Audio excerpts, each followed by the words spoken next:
Hola a todos, bienvenidos a un nuevo programa de Short Time, un breve tiempo para reflexionar. Encantadísimo de tenerte de nuevo en el programa, de afrontar una nueva aventura y de descubrir a nuevos personajes, porque la iglesia es muy amplia, muy plural y muy interesante.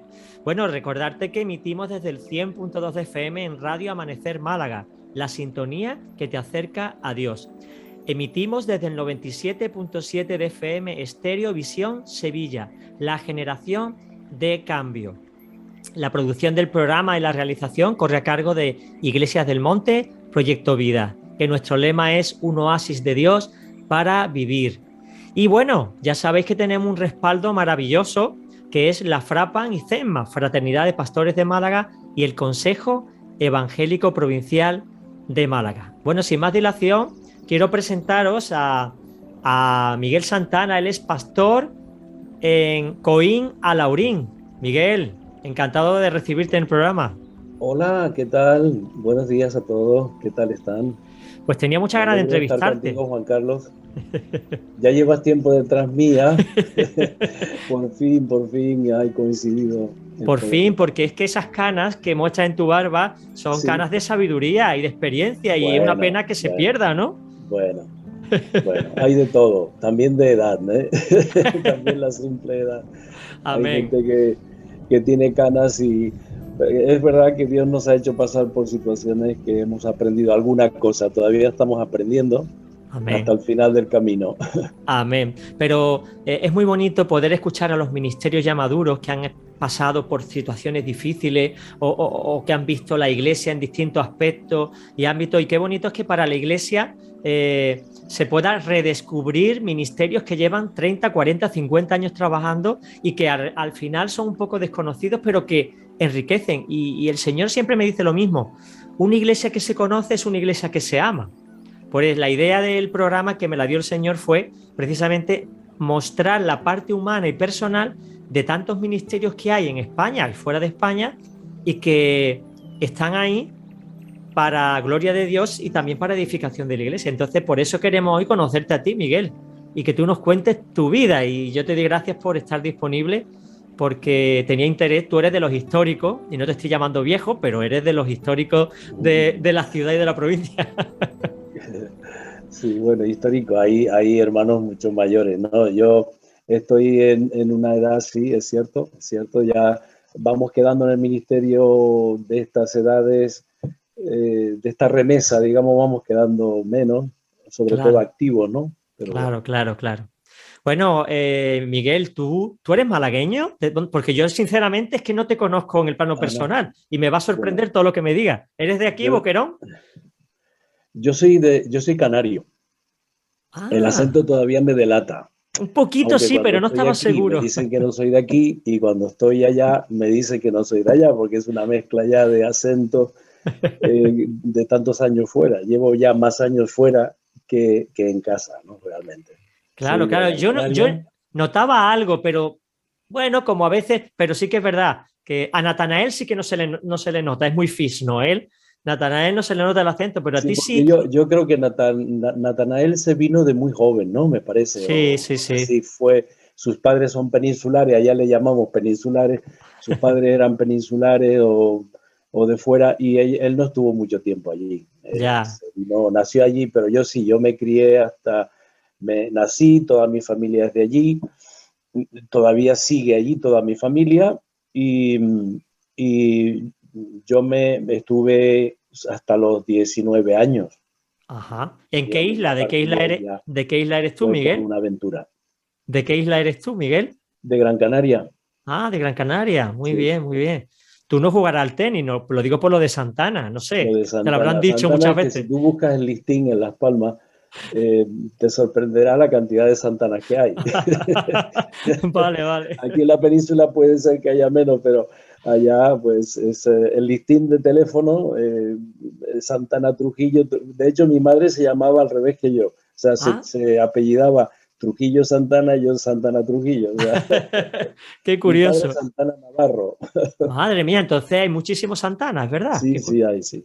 Bueno, ¿y tú que eres el mayor en tu Yo soy familia? el mayor, yo soy El el ma- mayor de la casa. Somos cinco, 5 hermanos, tres varones seguidos, yo soy el mayor, y 2 chicas al final, que ya son ya señoras, ya son señoras. Yo Claro, las trato como mis hermanas pequeñas, pero son señoras ya. claro, claro, pero sí, eso es inevitable. Yo tengo mi hermana que tiene ya 40 y casi 50 y es mi hermanita, ¿no? La chica, ¿no? Exacto. Bueno, ¿y cómo fue tu infancia, Miguel? ¿En qué familia Dios te trajo a este mundo? ¿Cómo son tus padres? ¿En qué trabajabas?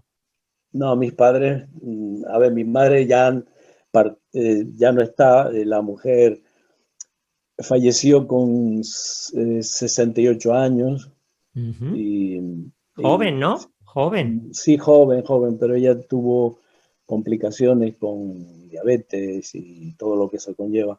Ya. Mi padre todavía vive, mi padre tiene 98 años, Anda. ha ¿O cumplido ahora 98? 98, sí, ¡Qué 98. barbaridad! 98 y todavía viaja en avión, o sea, se vino hace como 6 meses, estuvo con nosotros. En fin, el hombre está Activo, latosillo, pero pero bien. activo, ¿no? Qué Sí, bien. sí. Madre mía. Mis padres muy bien, o sea, hemos tenido una familia de clase trabajadora, y ahí nací yo.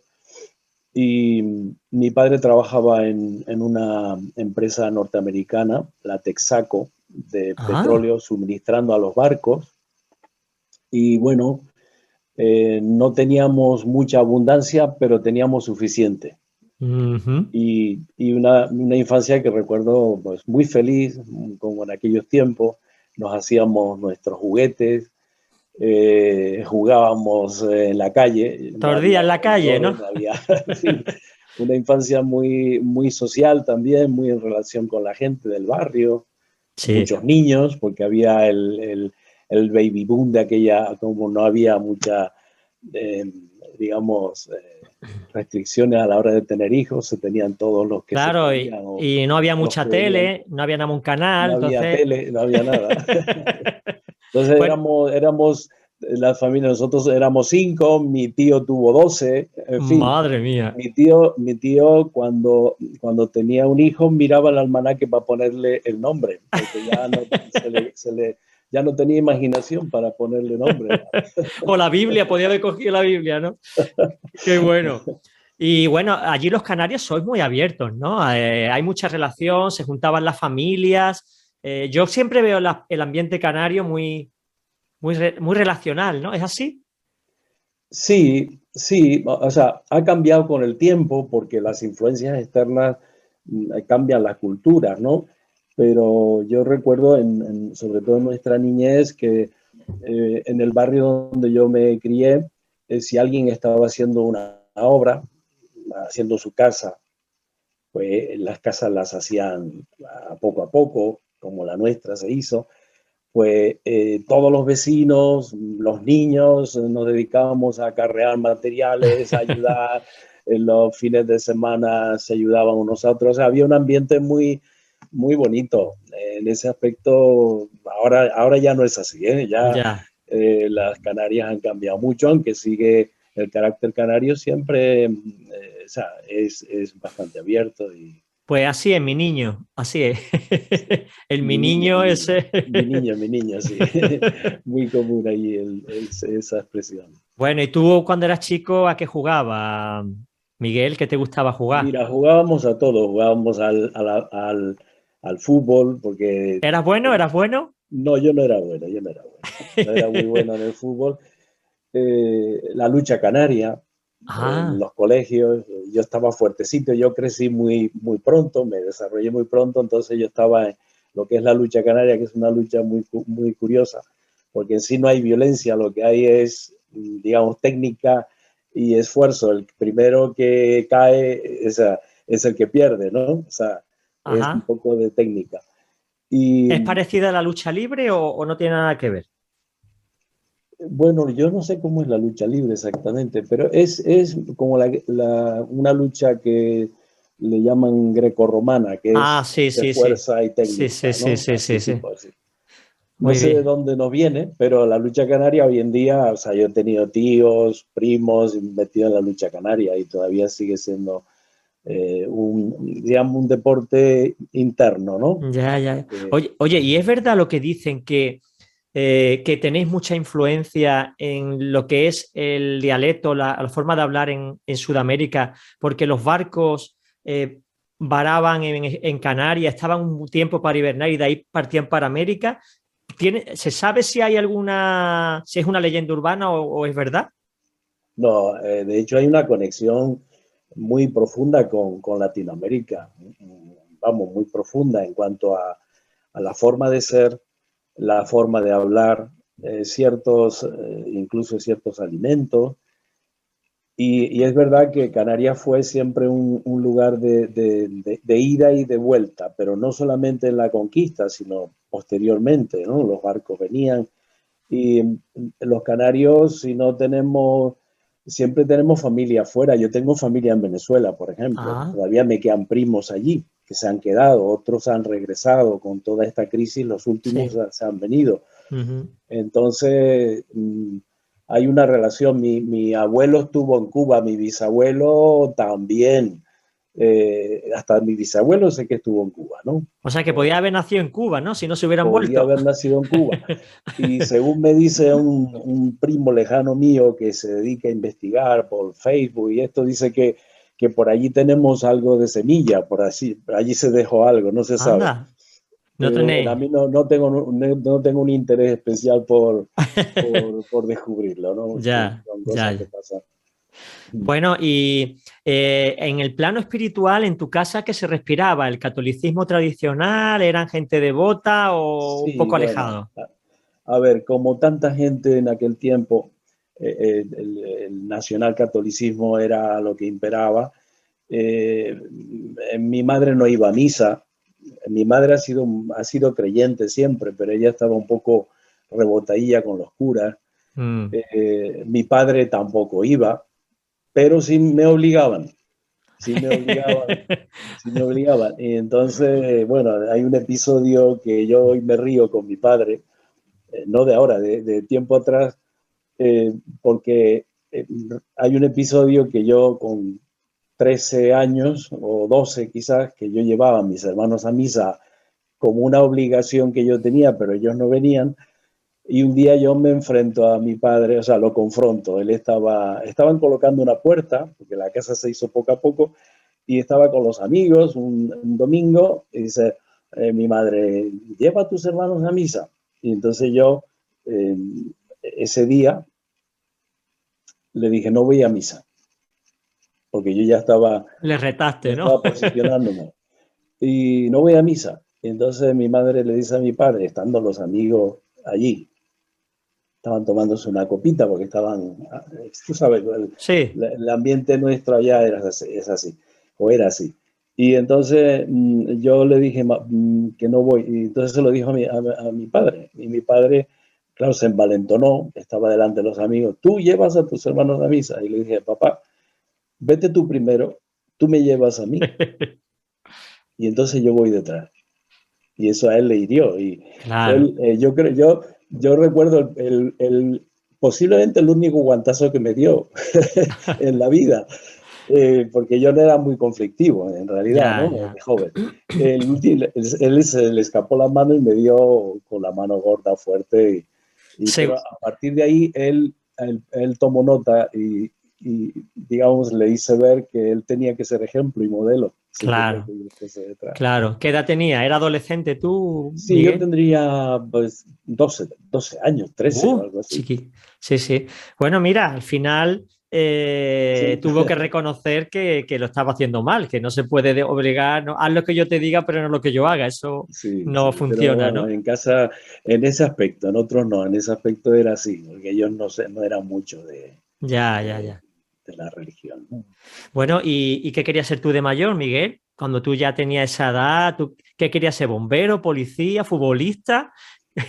Bueno, mira, realmente no tenía nada definido, lo que sí es cierto que yo de muy jovencito eh, tenía una conciencia de que había una explicación de toda la creación, o sea, que había una verdad, no tres, ni cuatro, ni cinco. Y realmente eso es lo que a mí la búsqueda de la verdad es lo que de muy temprano, lo cual no encontré en la religión, ¿no? O sea, ¿me entiendes? En el catolicismo yo estaba muy decepcionado con cosas que yo veía y cosas que yo escuchaba y cosas que yo palpaba. Había un cura que vivía cerca que a nosotros nos obligaba a besarle la mano en aquel tiempo. El anillo, ¿no? Y ese cura había sido desterrado por haberse metido en asuntillos, digamos, con algunas señoras y demás, ¿no? Ya. Y entonces todo eso se sabía.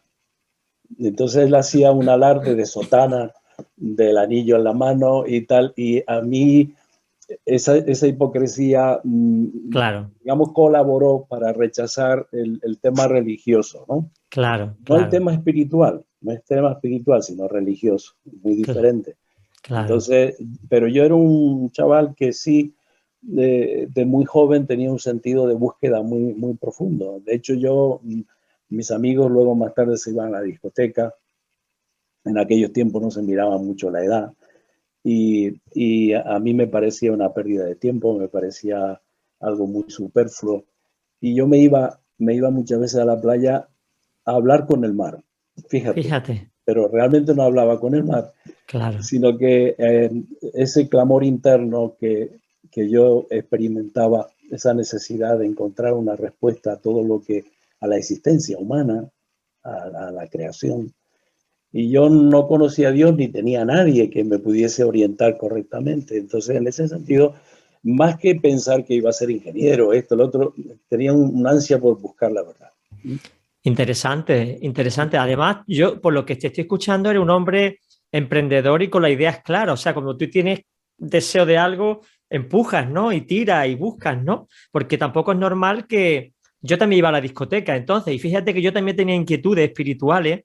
Yo decía, esto no puede ser así, algo tiene que haber después de esta vida. No, esto es demasiado triste, demasiado Sí, feo para ser sí, así, sí, ¿no? sí. Y sí buscaba, ¿no? Pero yo me retrasé un poquito más. Yo hasta los 23 años no tuve ese encuentro con Cristo. Entonces tú Sí, buscabas y eso es lo que tú anhelabas, ¿no? Descubrir qué es lo que había, ¿no? Descubrir exacto. quién era Dios y si Sí, sí, existía. sí, sí. Ajá. ¿Y en el colegio cómo lo llevabas? ¿Cómo iban los Bueno, en el estudios? colegio era un estudiante normal, ni bueno ni malo. Sacaban mis notas, más o menos. Y bueno, en general bien. Lo que pasa es que nos tocó en el tiempo franquista. La letra con Y sangre entra, ¿no? yo soy zurdo escribiendo. O Ah. sea, bueno, no. Ahora, perdón, ahora escribo con la derecha gracias a Franco. Pero yo Vale. soy, yo soy zurdo, o sea, realmente no, nací zurdo. Yo, si jugaba al balón, le daba con la zurda y tengo más fuerza siempre con la zurda. Ahora soy Ajá. ambidiestro en Claro. muchas cosas. Algo muy curioso, como con la izquierda, escribo con la derecha y es algo que un Como poco Nadal, loco, ¿no? ¿no? Como Nadal, ¿no? Que Nadal Nadal es así, no lo sabía, ¿no? No lo es sabía. ambidiestro, él es ambidiestro. Así, Ujú. sí.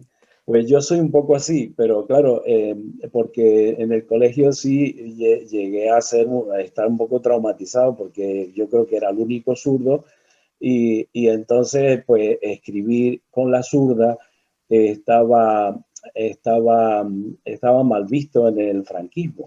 Entonces me cogían por detrás, me cogían de la patilla, me daban cogotazos, esto, lo otro. Al final aprendí a escribir con la derecha. Hay Así que que ver, ahora ¿eh? escribo con la derecha gracias a Franco.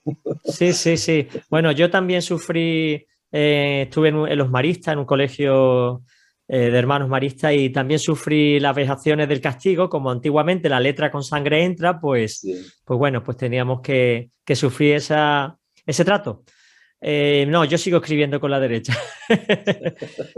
Bueno, ¿y cómo te fue la adolescencia? Siempre hablamos en el programa de que la adolescencia siempre es un tiempo especial, donde uno redescubre un mundo nuevo, donde no se tiene claro la identidad, ni lo que uno quiere, se encuentra un poco en rebeldía. ¿Tú cómo sufriste ese proceso en tu vida?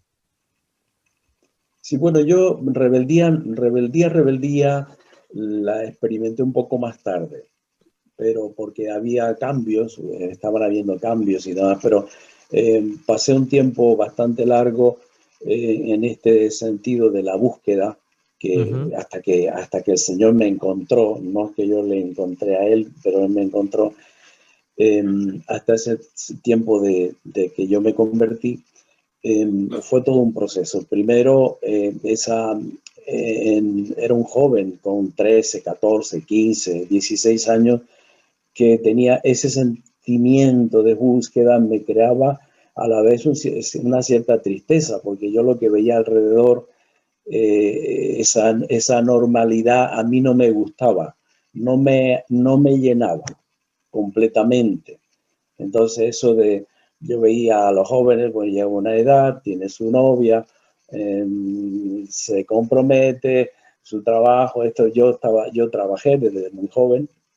¿En qué, Miguel? Y estudié y estudiaba, trabajaba y estudiaba porque la casa lo necesitaba. Ujú. Necesitábamos apoyar económicamente a los hogares nuestra casa nosotros llegamos a vivir con la casa en construcción, ¿entiendes? Claro.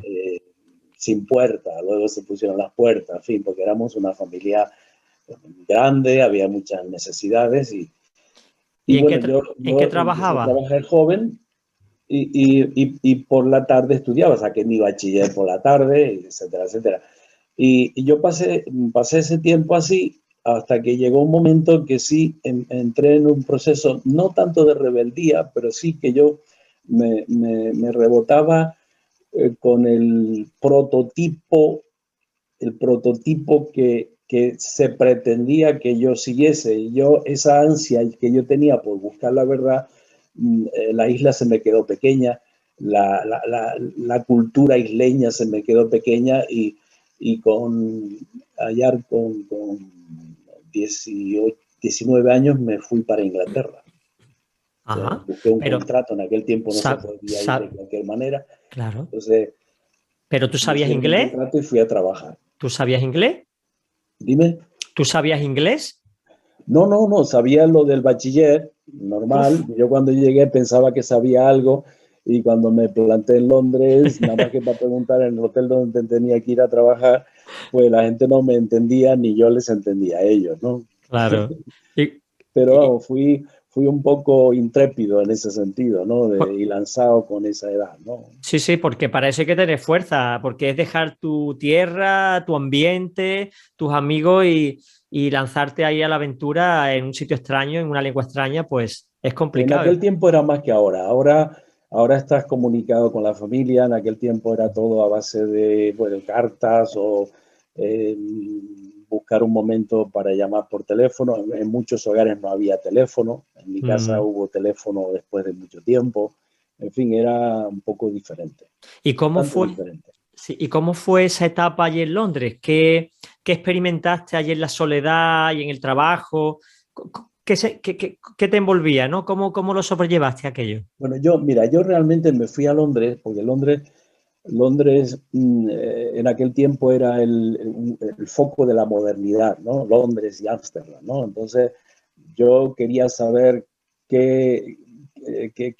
cómo era vivir en un ambiente así, cómo eran los jóvenes y, en fin, la búsqueda. Había mucha revolución, ¿no? Social en ese aspecto, ¿no? Ujú. De ideología, esto, lo otro, ¿no?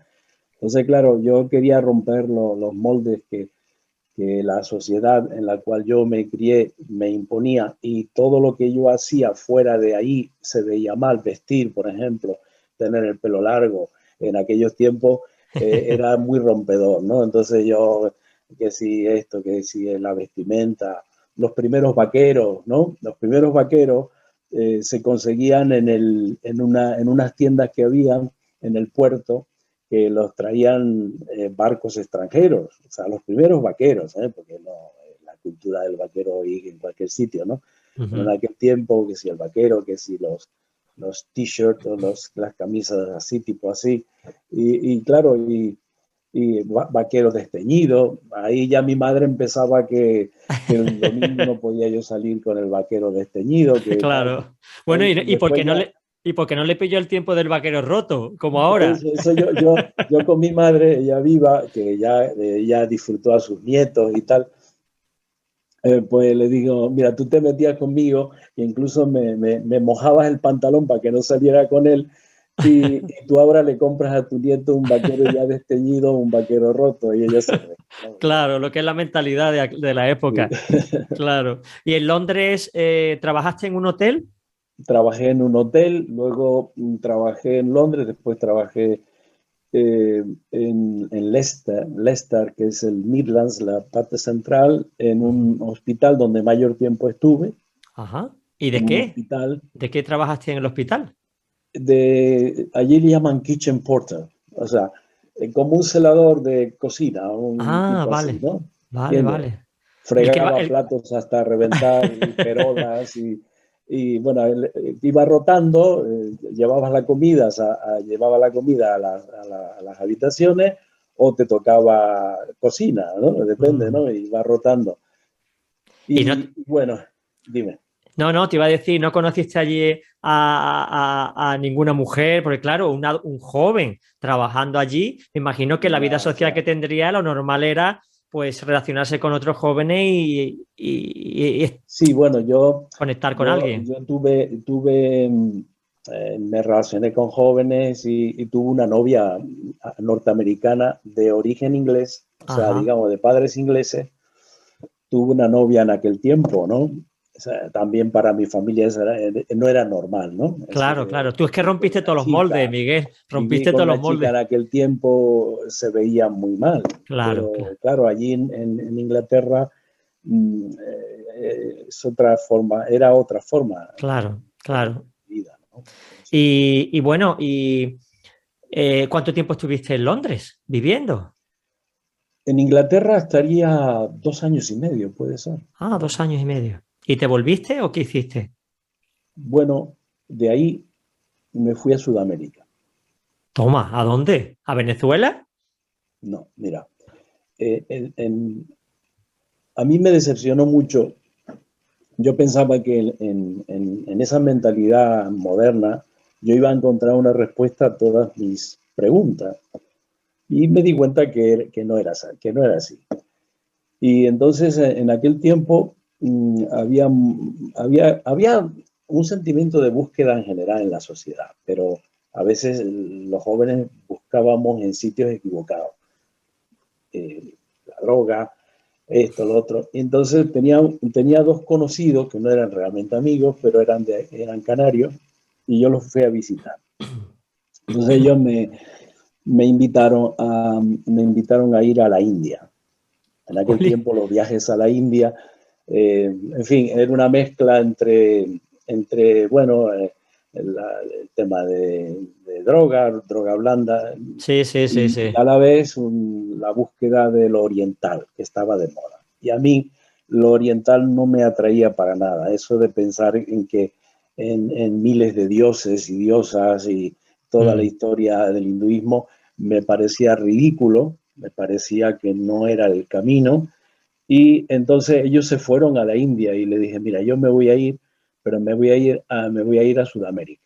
Me voy a ir a visitar a los indios y voy a ir a una cultura donde no hayan conocido el progreso, por si ellos tienen una respuesta de, digamos, de un conocimiento de la verdad que nosotros desconocemos por el progreso Ujú. y por las ideas modernas. Entonces yo bueno, me dediqué a ahorrar y me fui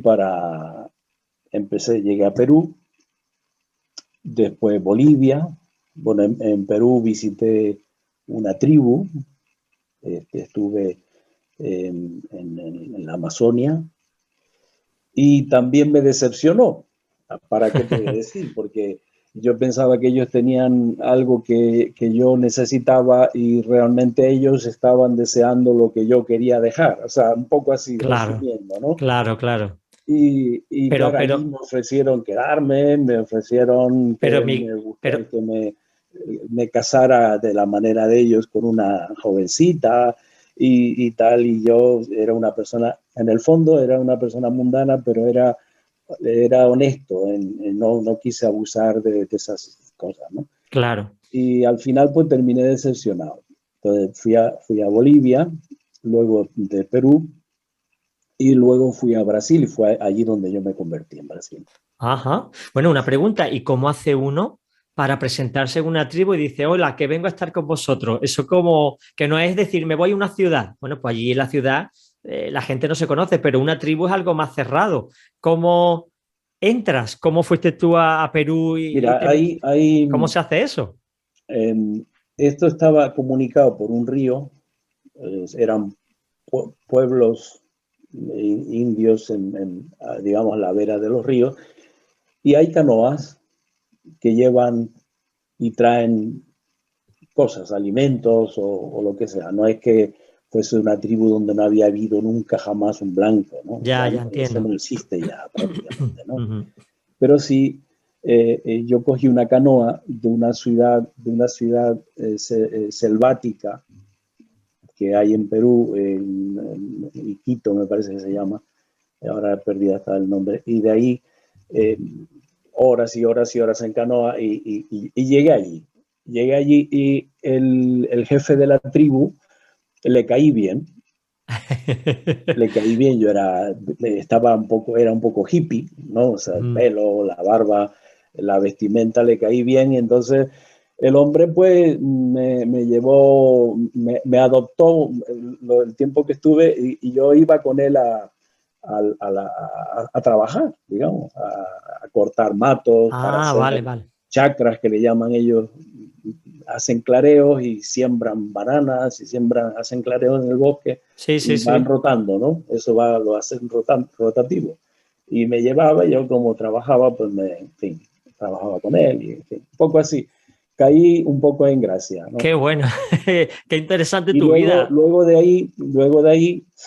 de ahí pues ya me volví y fui a Bolivia, estuve en lo que es Santa Cruz de la Sierra, es donde más Ujú. tiempo estuve, La Paz, Santa Cruz de la Sierra.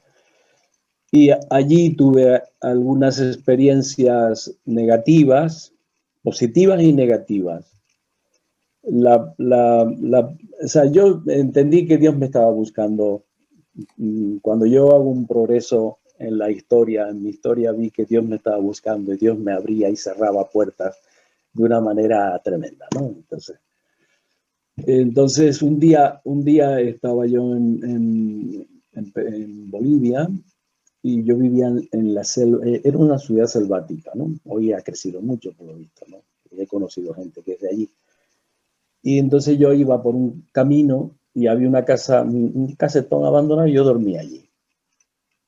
Entonces yo iba de noche caminando un día y estaba bastante decepcionado con las historias que había vivido, que ese sentido de la búsqueda continuaba dentro de mí. Ujú. Y un día, viendo las estrellas, caminando de noche, viendo las estrellas, yo hice un clamor al cielo.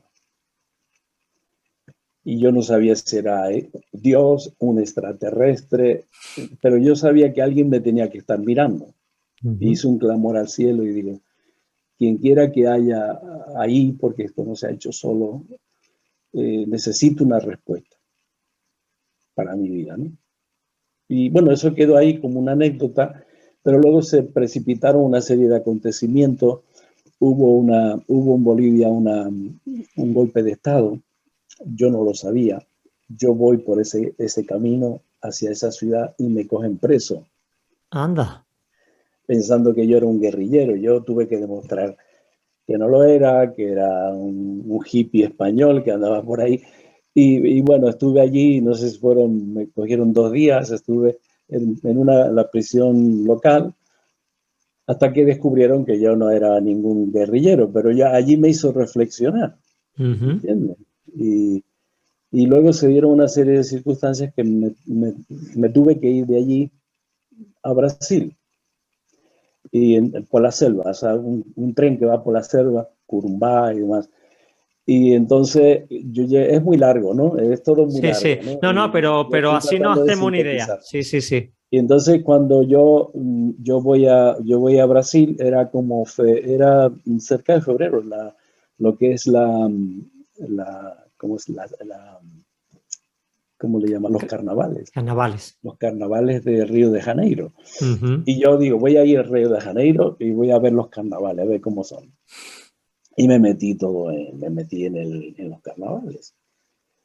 Y yo solo, Yo solo. Pero Miguel, Yo solo. ¿y de qué vivías? Porque claro, esos son bagajes muy largos, distancias Sí, muy mira, largas. primero tenía unos pequeños ahorros que los gestionaba bastante bien.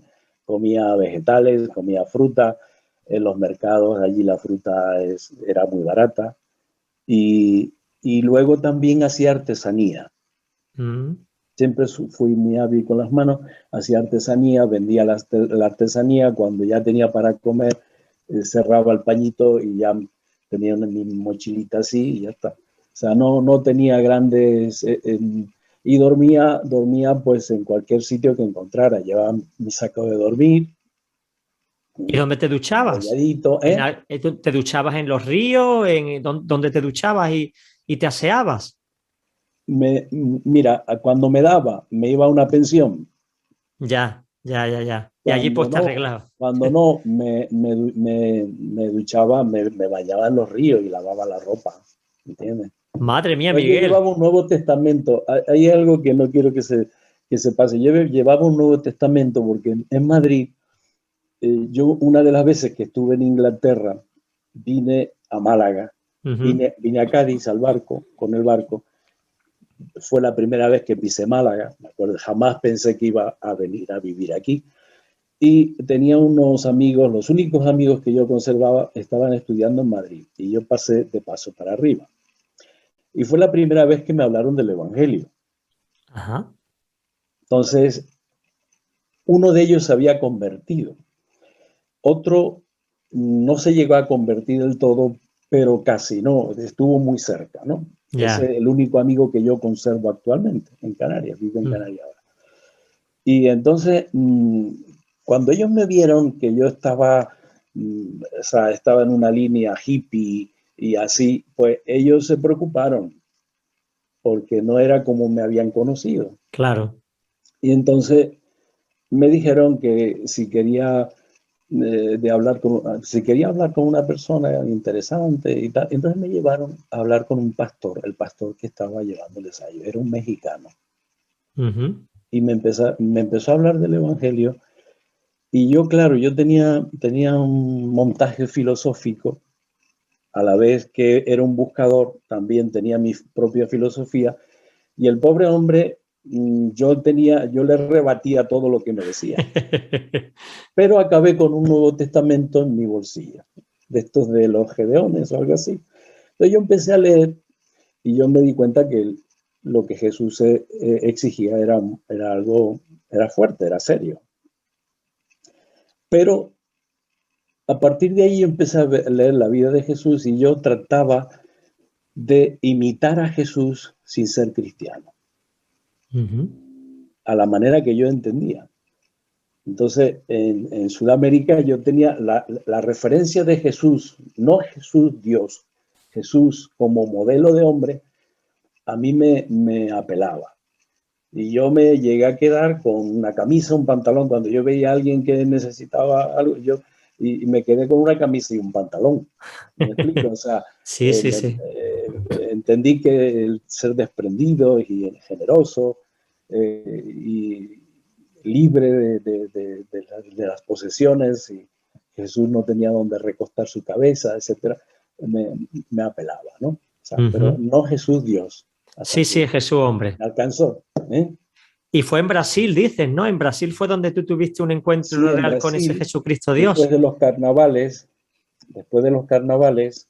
tuve una mala experiencia porque me quisieron robar el pasaporte, en fin, aquello Ya, es un poco sí, caótico, ¿no? claro.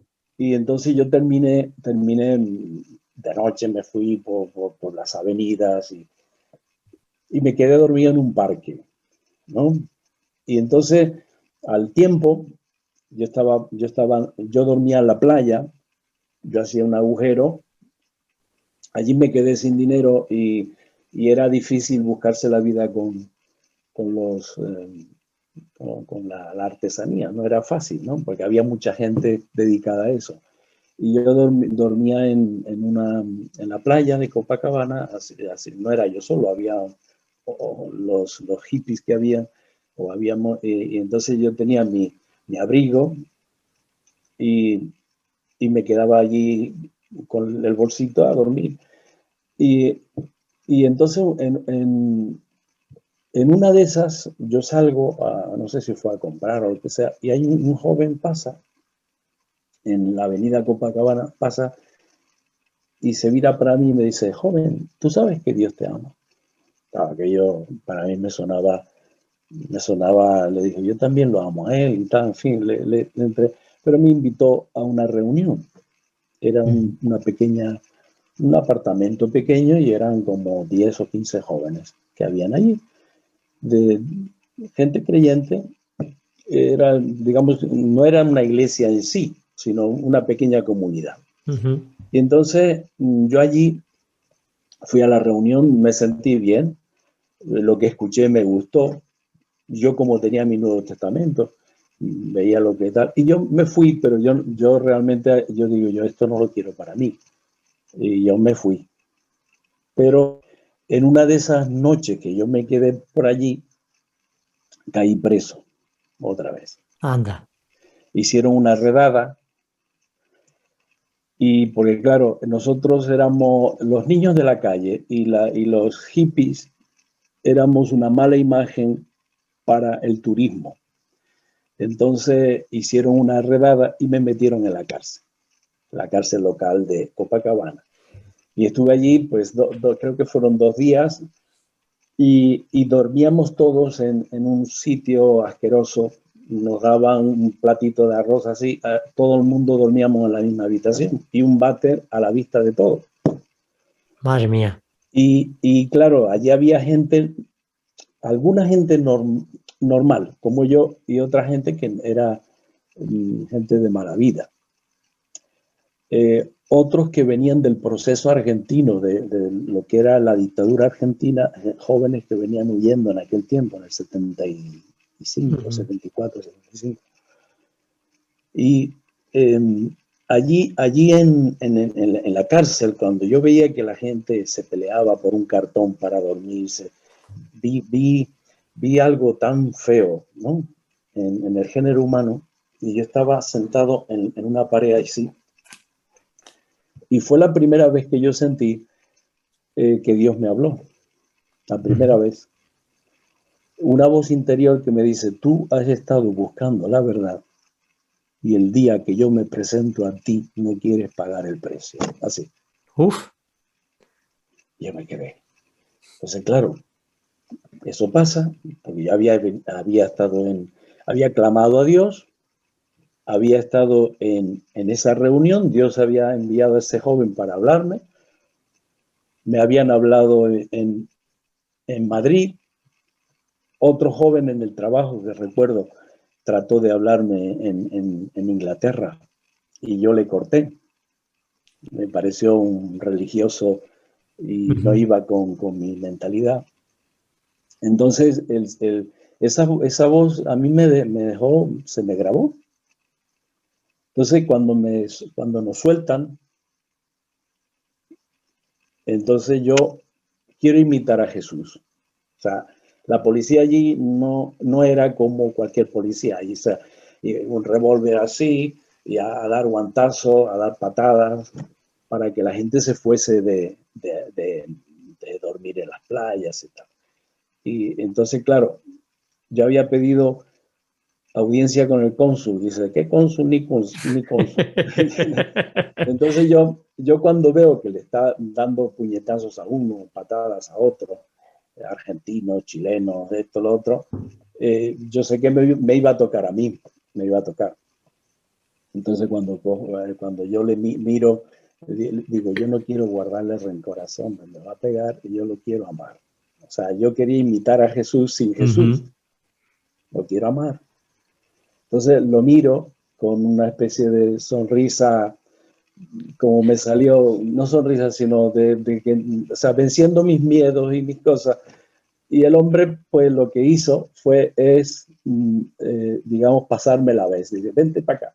me pasó la vez de todos los que estaban delante mía y me coge, me da patadas y me rompe la camisa y me dice, tú, como no te vayas de aquí, no te va, no, dice, ni el consulado se va a enterar porque te damos un tiro y te tiramos al mar y tal y cual. Y me creaba un poco de susto.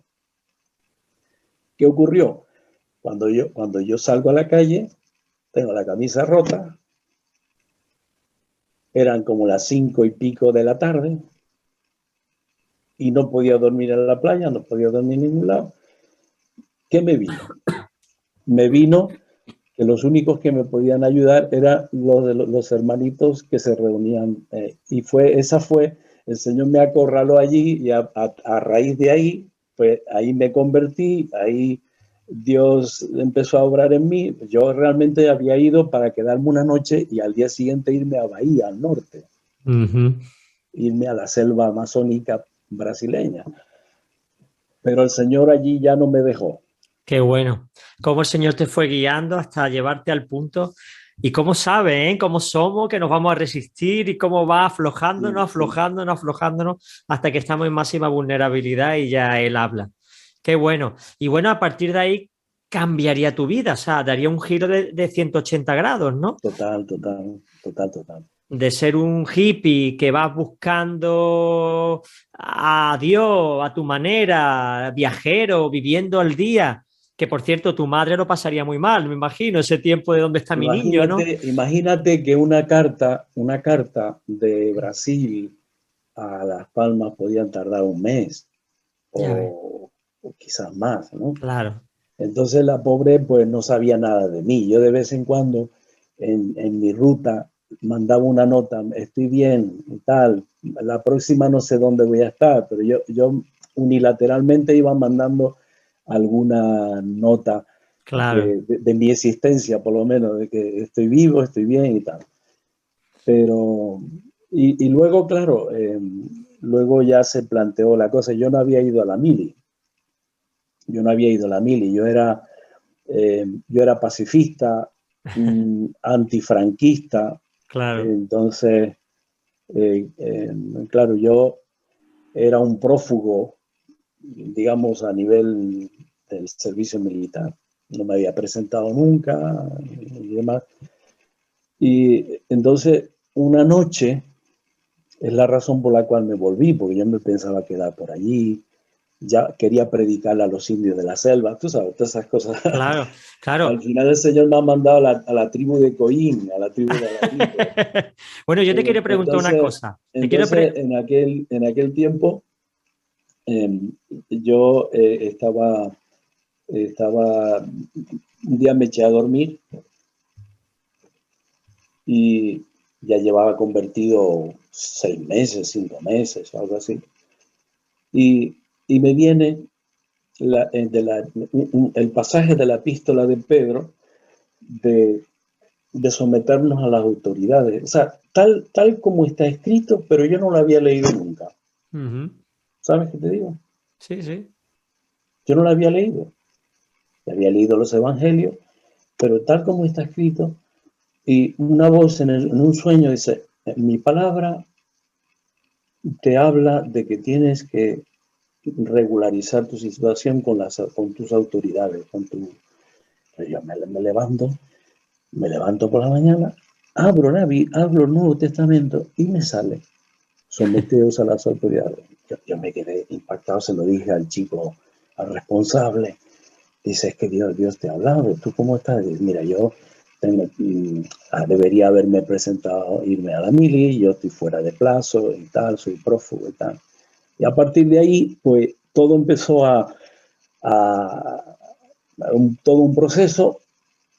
Yo no tenía dinero para volver y otra noche ya vi y yo le dije, mira, voy a ir a los barcos, al puerto, a ver si alguien me trae para España, yo me pongo a trabajar y tal. Y había una hermana de una iglesia que yo nunca fui, pero esta gente tenía contacto, que trabajaba en una consignataria. Entonces ella misma intercedió, pero se cerraban todas las puertas, nadie me quería traer.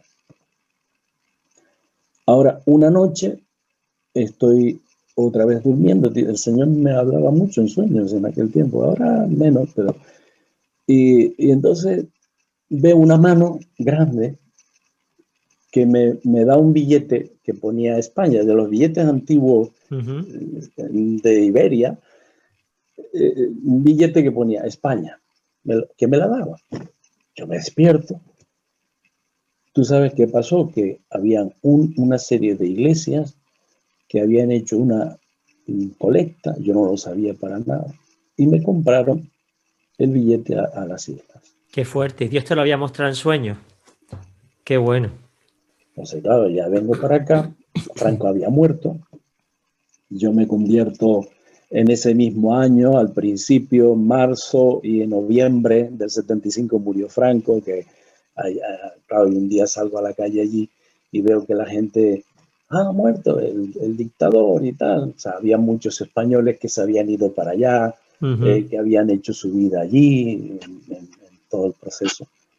Y entonces, bueno, llego a Canarias sin decírselo a mis padres, no dio tiempo de decírselo.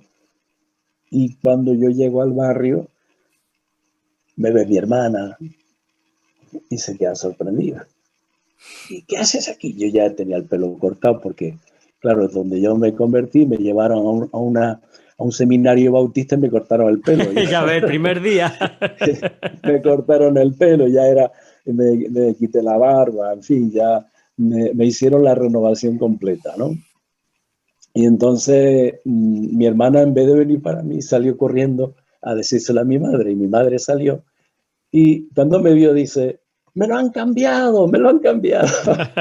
Y en verdad que sí, el Señor se lo había cambiado. Qué bueno. Mira, estamos terminando ya y me parece muy Sí, interesante tu he historia. hablado mucho, he hablado No, demasiado quizás. no, al contrario, yo estoy perplejo, no tenía ni idea de que tú hubieras estado recorriéndote Sudamérica en ese plan de búsqueda espiritual. Estoy sorprendido, pero me gustaría que para terminar nos contara qué fue lo que tú experimentaste en la conversión, porque tú eras un buscador, de hecho, además un hombre determinado a encontrar, porque nadie se va a Sudamérica a buscar a Dios, ¿no? ¿Qué es lo que tú experimentaste cuando tú realmente descubriste a Dios? ¿Qué cambió en tu vida y qué se produjo? ¿Qué transformación experimentaste? A ver, lo primero es como que, para mí lo que me pasó es como si una cortina se abriese, a empezar, ¿no? Entiendes, entiende las respuestas de tu búsqueda, en primer lugar. Es como un velo que se abre. La segunda cosa, que la comprensión de la verdad te transforma, te cambia tus parámetros, tu forma de pensar. O sea, yo pensaba de una manera y yo de buenas a primeras me encuentro pensando de otra forma. ¿Entiendes? Poniendo a Dios en el centro. Lo que sí entendí muy claramente es que Jesucristo era el Señor, el dueño de mi vida. Ya mi vida ya tenía que pedirle permiso a Él para todo. Él me envió para acá. O sea, Él me dice, te tienes que ir para allá. Y tuve que hacer todo. Estoy en Málaga por la mili. O sea, yo estoy en Málaga por la mili, porque cuando yo llego a Canarias, mi padre tenía un amigo conocido que era capitán en la caja de recluta y le contó mi caso. Como estaba todo muy revuelto, Franco había muerto, entonces coge y mete mi expediente, en vez de pasarlo por el proceso que yo hubiese sido, digamos, pasado por un proceso judicial, militar, pues metió mi expediente y me mandaron a Almería, y de Almería a Granada, y de Granada conocí la iglesia de Málaga, donde yo digamos, mi tiempo de formación. Entonces, los cambios han sido muy fuertes, ¿no? Qué bueno. Y mi mentalidad, pues, por supuesto, cambió. Cristo era el Señor de mi vida. Claro, claro. Y ya llegaste aquí y que yo sepa, estuviste en el tabernáculo, en ese Casa avivamiento. Ágape, En Casa Casa Ágape. Ágape, sí. Casa Ágape, que era, en origen era una comunidad de discípulos, de discipulados. Uh-huh. Y a sí. partir de ahí, pues ya fuiste desarrollándote como cristiano. ¿Y con qué edad fuiste levantado al ministerio, Miguel? Nunca quise ser pastor, me gustaba evangelizar en Málaga, por el parque, tenía compañeros que, bueno, estábamos todos los jóvenes en aquel tiempo que vivíamos en Ágape, dedicados a la predicación del Evangelio prácticamente, estudiando, pero predicando el Evangelio. Y a mí eso es lo que me llenaba.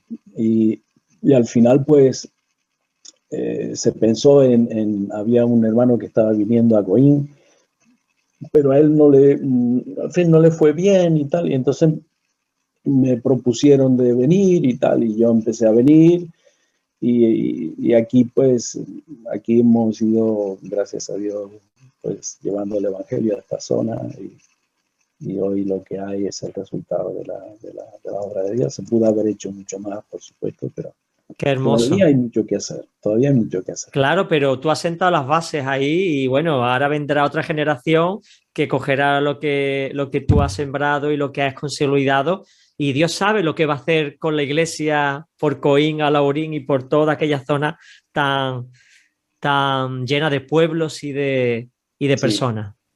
Pues gloria a Dios, Miguel, pues ya no hay más tiempo, ¿eh? La verdad es no, que muy bien. me Quizás he sido muy extenso, muy explícito, al contrario, pero lo que me queda es con ganas de más detalles, porque yo decía, bueno, bueno, ¿y bueno, cómo entras en una tribu de esas? Yo me muero, vamos.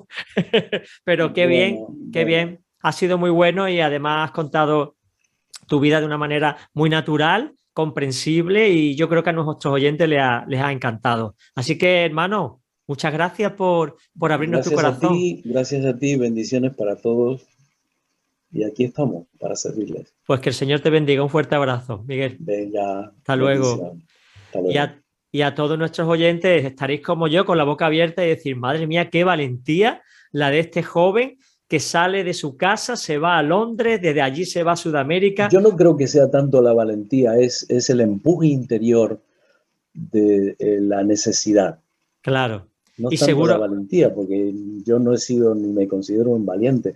Es un empuje interior que, bueno, que creo que Dios lo pone, ¿no? pues En sí, mucha seguro. gente. Lamentablemente hoy la juventud es muy superficial. En aquel tiempo a ver, hoy hay una generación de pastores que son compañeros y amigos míos que también perteneció a esta generación, y de alguna manera, unos de una manera, otros de otra, pues estaban buscando, ¿no? Y el Señor nos encaminó a Pues buenos caminos. seguro, seguro que el ¿Mm? Señor os encamino. Pues muchas gracias y gracias a todos nuestros oyentes por estar aquí, por escuchar el sorprendente testimonio de Miguel. Si estás buscando a Dios, si tú eres de esos inquietos que quieres encontrar, que quieres descubrir, Dios dice que está a la puerta de cada vida y que encima llama y que si tú le abres, Él entrará y estará contigo y cenará contigo, que es señal de intimidad y de comunión. Así que ya sabes, el que busca encuentra. Yo también lo encontré hace ya 32 años y mi vida cambió. La tuya va a cambiar si dejas que el Señor entre. Pues un fuerte abrazo. Recuerda que puedes ver este programa en el canal de YouTube Iglesia del Monte Proyecto Vida y que nos vemos la semana que viene en un nuevo programa de Short Time, un breve tiempo para reflexionar. Un fuerte abrazo.